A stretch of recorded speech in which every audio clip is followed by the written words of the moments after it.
अस्सलाम वालेकुम नाज़रीन, जिस तरह से जाली मैंडेट पर आई हुकूमत ने मुल्क का बेड़ा गर्क करके रख दिया है, अब मुल्क के इसके बाद क्या हालात बनेंगे। जनरल फैज हमीद को गिरफ्तार करने के पीछे क्या वजूहात थी। चीफ जस्टिस काजी फायज ईसा को एक्सटेंशन देने के लिए हुकूमत हर तरह का गैर आईनी गैर कानूनी काम क्यों करती जा रही है। इस हवाले से काशिफ अली अब्बासी ने जवेद लतीफ को शो के दौरान खूब क्लास लगा दी। आइए पहले उनकी गुफ्तगू सुनते हैं, जिस पर बात करते हैं। मियां साहब को टेंशन नजर आ रहे हो, खैर है कोई गल नहीं सर, ताड़ी हुकूमत है की हो गया ले पंजाब में ताड़ी हुकूमत वज़ीर आज़म ताड़ा, तुसी इतने परेशान क्यों। मैंने सुना एक मियां जवेद लतीफ और एक मियां नवाज शरीफ दो लोग हैं जो मुस्लिम लीग नून में परेशान है आजकल सर। जो दो परेशान नहीं है ये आप कह सकते जो दो हैं। बहुत परेशान है मियां नवाज शरीफ साहब से आखिरी मुलाकात कब हुई? नहीं आखिरी ना कहें, मुलाकात होती रहती है। आखिरी दफा सियासत पे बात कब हुई उनसे? नहीं सियासत पे तो जब कोई जमात की मीटिंग होती है तभी होती है।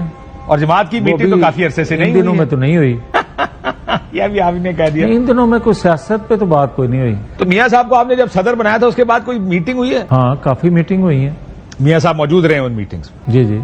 मुझे आपके कुछ पार्टी के दोस्त मिले, ये जिससे भी मैं पूछ रहा हूँ कि मियां साहब क्या कह रहे हैं, वो कहते हैं मियां साहब सियासत पे बात ही नहीं करते, बात करो भी मियां साहब से सियासत पर वो टॉपिक चेंज कर देते हैं। ये क्यों कर रहे हैं मियां साहब? नहीं मेरे साथ तो ऐसी कोई बात नहीं हुई कि मैं सियासत पे बात करूं और वो बदल दें। अगर कोई कहता है आपको तो मेरा ख्याल मुनासिब नहीं है या उसकी मुलाकात नहीं है। मुलाकातें हैं सर, मसला है कि जो बता रहे हैं वो उनकी परेशानियां हैं। वो कहते हैं हम अपनी पार्टी और अपनी हालात के बारे में मियां साहब से बात करना चाहते हैं, वो बात ही नहीं करते आगे से। देखें काशिफ, ये तो बात दुरुस्त है कि पाकिस्तान के जो मौजूदा हालात हैं ये किसी भी तरह किसी के लिए भी मुनासिब नहीं है। गैस बिजली के बिल जो हैं उन्होंने मत मार दी है लोगों की, और ये सोच के खौफ आता है कि खुदा न खास्ता जिस नहज तक हम पहुंच गए हैं माशी तौर पे कोई खुदा न खास्ता हादसा पेश ना आ जाए। तो ये चीजें तो हैं, मगर बदकिस्मती ये है कि क्या मतलब है? कोई बात करता नहीं है।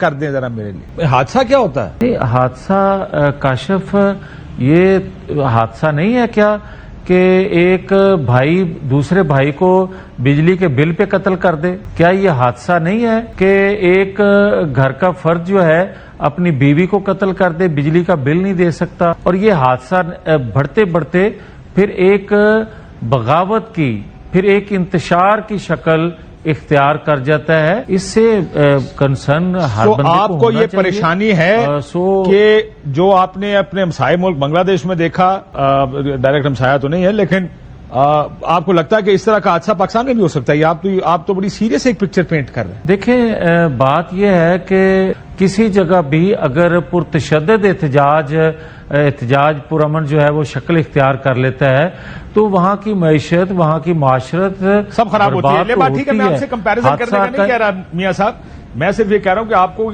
ये बात आजकल जिधर जाते हैं टॉपिक एक ही, अब क्या होगा, आगे क्या होने जा रहा है। आपने भी कहा अल्लाह ना करे ये कुछ ना हो जाए, तो मियां साहब से इस पे बात होती है या वो इन चीजों पे बात नहीं करते आजकल? मैं तो ये पूछना चाह रहा था आपसे। नहीं, अगर आप जो बात मैं समझाऊं आपके सवाल से, अगर आप ये कहते हैं कि जो बांग्लादेश में हुआ है वो पिछले 2-3 हफ्तों से पाकिस्तान के अंदर मुख्तलिफ लोग गुफ्तगू करते या तजिया नगार या मुख्तलिफ चैनल्स पे ये गुफ्तगू होती है या कोई जमात ये बात करती है कि उस तर्ज पे एहतजाज होगा, तो भाई कल की जो गिरफ्तारी है कुछ नहीं कहा उसको भी मियां साहब बिल्कुल आपने कहा कोई हादसा ना हो जाए, उधर से बात शुरू हुई है, मैंने तो की नहीं थी। ये तो हादसे का जिक्र आपने किया। मैं कह रहा हूं, मैं अब भी कह रहा हूं भाई, मैं कह रहा हूं, मैं कब इससे इनकारी हूं। मैं ये कह रहा हूं कि पाकिस्तान के जो मौजूदा हालात हैं वो कोई माशी तौर पे इतने आइडियल या इतने अच्छे नहीं है कि जिस पे आंखें बंद करके या कान बंद करके बंदा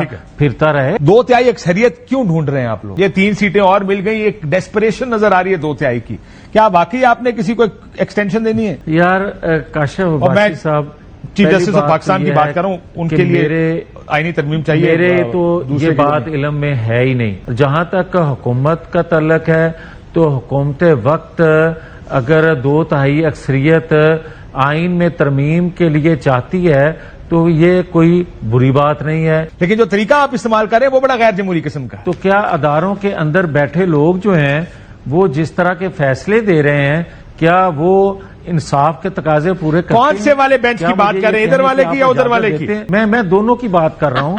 पार्लियामेंट क्योंकि आधे फैसले आपके हक में आ रहे हैं, आधे फैसले उनके हक में जा रहे हैं, तो अब मसला ये कि हालात यार नहीं इस तरह ना करें यार, मुझे बात तो करने दें। और भाई मैं आपको ये बात कह रहा हूं कि आपने सवाल उठाया कि क्या इंसाफ फराहम करने वाले अदारे जब मकबूलियत को या किसी की जरूरत को पेश नजर रखते हुए फैसले देंगे दूसरे हाँ, लेकिन वो आपकी बात ठीक है सर, ये इदारों को ये देखना चाहिए, आपने बड़ी अच्छी डिस्टिंक्शन की है कि किसी की मकबूलियत या आपकी जरूरत दोनों के तहत फैसले नहीं आने बनाने वाले तशरीह करना शुरू कर दें। ना किसी की मकबूलियत के लिए फैसले आने चाहिए, ना आपकी जरूरत के तहत फैसले आने चाहिए। किसी को 2 तिहाई देनी है तो वो भी कर रहे हैं। फैसले ठीक होने चाहिए, लेकिन अब अगर खराबियां हैं जिस तरह आपके सियासतदानों में और पार्लियामान खराब है, वो पिछले 70 साल से नहीं सीख पा रही, वही गलतियां करते हैं, डीले बना लेते हैं, कंधे देते हैं, तो अब गलती अगर सुप्रीम कोर्ट ने कर दी आप जान लेने के पीछे पड़ जाते हैं। कल की जो गिरफ्तारी है वो किसी हाउसिंग सोसाइटी के हवाले से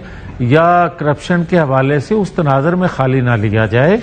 बात यह है कि पाकिस्तान के अंदर 9-10 मई के बाद भी जो मनसूबाबंदी होती आ रही है, लेकिन ये सर ये मैं आज भी ये बात कर रहा था, बड़े देखें ये रोल अगर एस्टैब्लिश हो गया, कोई जो लोग जिस तरह आप कह रहे हैं कि इंटेलिजेंस है हमारी, बेहतर हो कि साथ सबूत भी दे दें थोड़े से, ताकि जो गुफ्तगू कर रहे हैं उसके पीछे एविडेंस भी हो।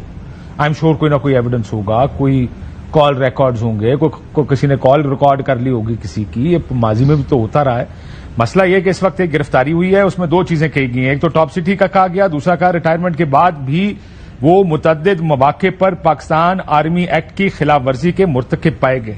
वो रिटायरमेंट से पहले भी बहुत सी चीजों के मुर्तकिब पाए गए, इलेक्शन में धांधली करवाने के मुर्तकिब वो थे, हुकूमतें चलाने के मुर्तकिब वो थे, बहुत सियासत में उन्होंने जो इंटरफेरेंस की उसके मुर्तकिब वो थे, लेकिन वो जुमला नहीं रखा गया, जुमला सिर्फ रिटायरमेंट के बाद का है।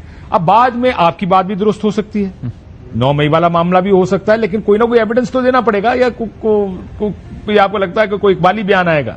एक अदारे का मजबूत ताकतवर अदारे का एक ताकतवर शख्स गिरफ्तार हुआ है, बगैर एविडेंस के गिरफ्तार हो सकता है, और उसके मुतल्लिक जो कहा गया है प्रेस रिलीज में, क्या वो बगैर सबूत के कहा? सर एक सेकंड आप रुक जाए, मेरी बात सुन लें, मेरी बात सुन लें सर मियां साहब। टॉप सिटी केस वो केस है जिसको एक्सप्लिसिटली बयान किया गया है कि तफसीली तहकीकात मुकम्मल की गई हैं और जनरल कोर्ट मार्शल का आगाज कर दिया गया है। यह है वो चीज जो बिल्कुल बराह रास्त सीधी सीधी बताई गई। रिटायरमेंट के बाद मुतअद्दिद मौके पर पाकिस्तान आर्मी एक्ट की खिलाफ वर्जी के मुर्तकिब पाए गए।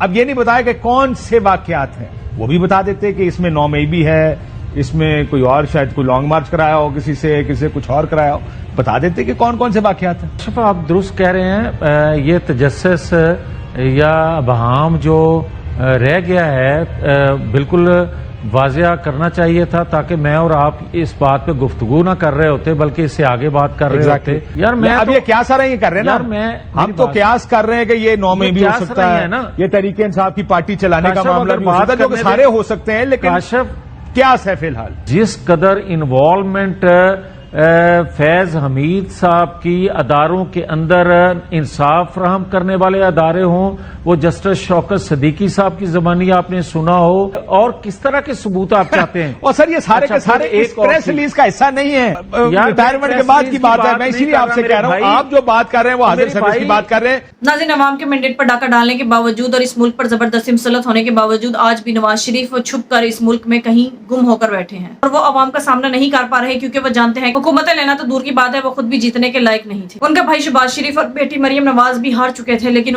जबरदस्ती अवाम का मैंडेट चोरी करके उन्हें जितवाया गया और जबरदस्ती उन्हें वफाक में और पंजाब में मुसल्लत कर दिया गया। और अब नवाज शरीफ को अच्छी तरह से पता है कि अगर वो अवाम के सामने जाते हैं तो किस तरह से अवाम से नजरें मिला सकेंगे, क्योंकि नवाज शरीफ बहुत अच्छी तरह से जानता है कि अगर वो इस तरह से अवाम में बाहर आएगा तो अवाम के सवालों का जवाब नहीं दे सकेगा, तो इस तरह से उसके भाई शहबाज शरीफ और बेटी मरियम नवाज की उनकी सीटों को भी खतरा होगा। और ये जाली मैंडेट पर लाई गई हुकूमत है। दूसरी तरफ नाज़रीन, जस्टिस काजी फायज ईसा को एक्सटेंशन देने के लिए न सिर्फ हुकूमत हर तरह का गैर और गैर कानूनी काम कर रही है, बल्कि जस्टिस काजी फाइज ईसा खुद भी इस बारे में बहुत ज्यादा सरगर्म है। नाज़रीन, पीटीआई की जीती गई सीटों पर इलेक्शन कमीशन की बदनीयती होने की वजह से उनकी रिकाउंटिंग करने पर दोबारा से वो सीटें नून लीग के हवाले कर दी गई हैं। इस हवाले से ये केस सुप्रीम कोर्ट में लगाया गया और इस पर जस्टिस काजी फाइज ईसा ने इलेक्शन कमीशन की बदनीयती को बरकरार रखते हुए इलेक्शन कमीशन को बल्कि इस बात का भी इख्तियार दे दिया कि वो जीते हुए किसी भी उम्मीदवार के वोट्स को रिकाउंटिंग के जरिए छीन कर रिकाउंटिंग करके और मुस्तरद वोटों की तादाद बढ़ाकर पीटीआई के उम्मीदवार से वो सीट छीन कर नून लीग के उम्मीदवार को दे देंगे। इस तरह से रिकाउंटिंग की वजह से पीटीआई से उनकी सीटें भी छीनी जाएंगी और ये नून लीग की सिर्फ 2/3 मेजोरिटी को कायम रखना चाहते हैं। बहुत सारे मुबस्सरीन का ये भी कहना है कि जस्टिस काजी फाइज ईसा इस वक्त हुकूमत के साथ सेम पेज पर हैं। न सिर्फ हुकूमत बल्कि जस्टिस काजी फाइज ईसा भी हर मुमकिन कोशिश कर रहे हैं कि वो किसी न किसी तरह से एक्सटेंशन ले सके और जस्टिस काजी फाइज ईसा इस मुल्क के चीफ जस्टिस बरकरार रह सके। लेकिन बहुत सारे मुबस्सरीन का ये भी कहना है कि अगर जस्टिस काजी फाइज ईसा को एक्सटेंशन दे दी गई तो फिर इस मुल्क का अल्लाह ही हाफिज होगा। नाज़रीन, आपके इस बारे में क्या राय है? कॉमेंट में जरूर बताइएगा। अगली वीडियो में मिलते हैं, तब तक के लिए ना।